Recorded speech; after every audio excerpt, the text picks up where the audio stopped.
Es un honor para el cristiano servir a la sociedad involucrándose en política, pero eso sí, en política se trata siempre de aquello que se puede hacer, de modo que no siempre se tienen los medios para hacer lo que es necesario, y otras muchas veces no se tienen las mayorías que puedan transformar en políticas los criterios fundamentales. No se puede, por ello, reprochar a los políticos cristianos que tengan que aceptar ciertos acuerdos.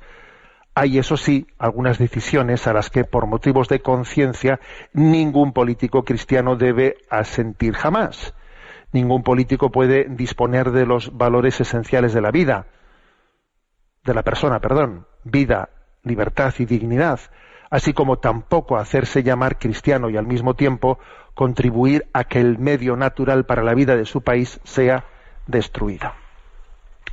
Bueno, entonces la pregunta es un poco por la dignidad de esta vocación política. La pregunta se las trae, ¿no? ¿Se puede ser político y cristiano al mismo tiempo? La verdad es que un poquito de ironía sí que uno percibe, ¿no?, en esta pregunta, porque es verdad que pues la expresión de política, políticos, ¿no?, pues ha quedado fuertemente dañada. Por eso la Iglesia, digamos, en su doctrina social, bueno, pues sale al rescate no de los políticos corruptos, que son los que han dañado la imagen de la política, no, sale al rescate de la vocación política, de la vocación política.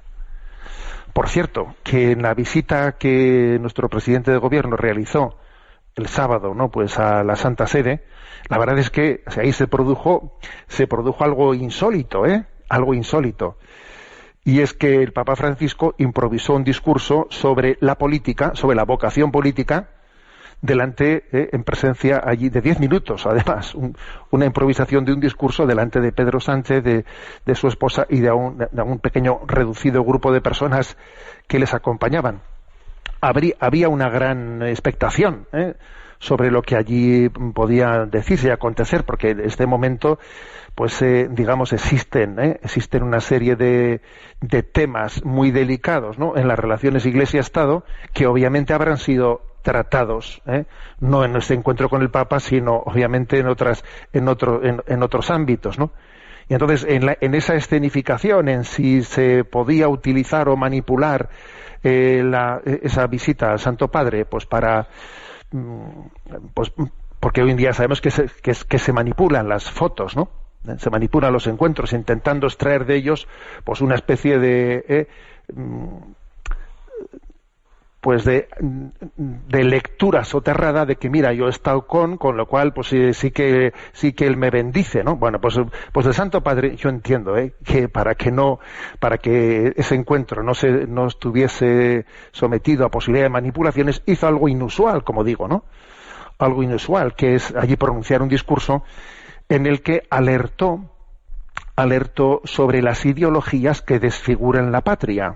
Dijo, ojo, que cuando los políticos, ¿no?, pues en vez de ejercer pues una vocación de caridad pública, ¿no?, pues entonces ponen por encima de esa vocación unas ideologías sectarias, entonces están deconstruyendo la patria, están destruyendo la patria, ¿no? Esas fueron las palabras que el Santo Padre pronunció, ¿no?, durante unos 10 minutos, están ahí grabadas delante del presidente del gobierno. Pero bueno, lo que yo quería subrayar, para explicar este punto del DOCAT, quería subrayar es el hecho de que el Santo Padre habló en ese contexto de la dignidad, de la vocación política, a la que calificó como un acto de caridad pública, ¿no?, el que uno se dedique a la cosa pública, buscando el bien común. Aunque luego aprovechó para decir, cuidado, porque si no es esta vocación de caridad pública, ¿no?, o caridad social al servicio del bien común, pues entonces como entren las ideologías, ¿no?, como punto de referencia clave, lo deforman todo. Bien, el punto del DOCAT, por lo tanto, rescata el concepto de la política en su verdadero ser, caridad social, en favor del bien común. Dice una cosa interesante, y es el hecho de que la política es también, de alguna manera, el arte de lo posible, de lo posible. O sea, un político tiene que estar al mismo tiempo, ¿no?, con un ojo mirando qué es aquello que es recto, conforme a verdad y justicia, y al mismo tiempo tiene que estar también haciendo un cálculo de posibilidad, en el sentido de con estas mayorías que tengo ahora, en este contexto, ¿qué pasos puedo dar? Pues un poco lo mismo que hemos dicho antes con respecto a Polonia, ¿no? En Polonia ahora mismo hubiese sido posible pues un salto legal para prohibir el aborto absoluta y totalmente. No, pero se ha dado un paso muy importante, que es prohibir el aborto en casos de malformación del feto, con lo cual, ya llegará el siguiente paso, o sea, en ese sentido dice el Santo Padre que la política es también el arte de lo posible.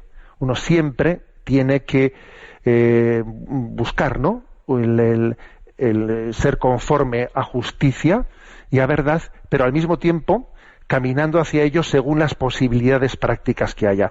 Esta afirmación que hace este punto 219 viene también avalada por una cosa que por algo que San Juan Pablo II dijo en el número 73 de Evangelium Vitae, de aquella famosa encíclica sobre la vida, en el que, después de decir que toda ley intrínsecamente injusta, ¿no?, tiene que ser combatida por un político católico, tal, pero decía lo siguiente, voy a leer este párrafo: un problema concreto de conciencia podría darse en los casos en que un voto parlamentario resultase determinante para favorecer una ley más restrictiva del aborto, es decir, dirigida a restringir el número de abortos autorizados, como alternativa a otra ley más permisiva ya en vigor o en fase de votación. No son raros semejantes casos. En efecto, se constata el daño de que mientras en algunas partes del mundo continúan las campañas por la introducción de leyes a favor del aborto, apoyadas no pocas veces por poderosos organismos internacionales, en otras naciones, particularmente en aquellas que han tenido ya la experiencia amarga de tales legislaciones permisivas, van apareciendo señales de revisión. En este caso expuesto, cuando no sea posible evitar o abrogar completamente una ley abortista, un parlamentario cuya absoluta oposición personal al aborto sea clara y notoria a todos, puede lícitamente ofrecer su apoyo a propuestas encaminadas a limitar los daños de esa ley y disminuir así los efectos negativos en el ámbito de la cultura y de la moralidad pública. En efecto, obrando de este modo, dice San Juan Pablo II, no se presta una colaboración ilícita a una ley injusta, antes bien se realiza un intento legítimo y obligado de limitar sus aspectos inicuos.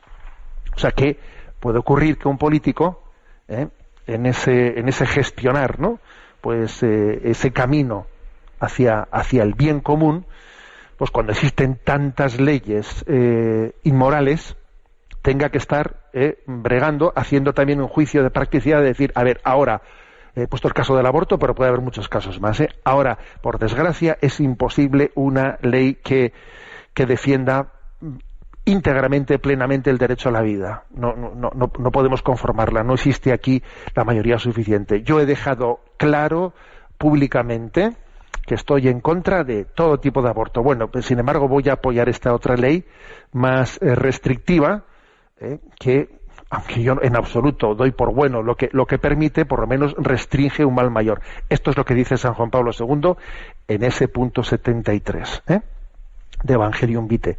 Y bueno, pues esto es básicamente también, ¿no?, lo que este punto 219 del DOCAT está afirmando. Como, digamos, dos ojos, ¿no?, tiene que tener el político. Uno que esté mirando, ¿no?, que esté mirando pues hacia el bien, la verdad y la justicia, y el otro también, la otra mirada es la mirada del cálculo práctico, de por qué camino vamos hacia esa meta. Ojo, que tiene que ser siempre un camino que vaya hacia esa meta, no conformarse con mediocridades, ¿no? Y por supuesto, si se puede ir directamente sin caminos intermedios, pues mucho mejor, por supuesto, ¿eh? Bueno.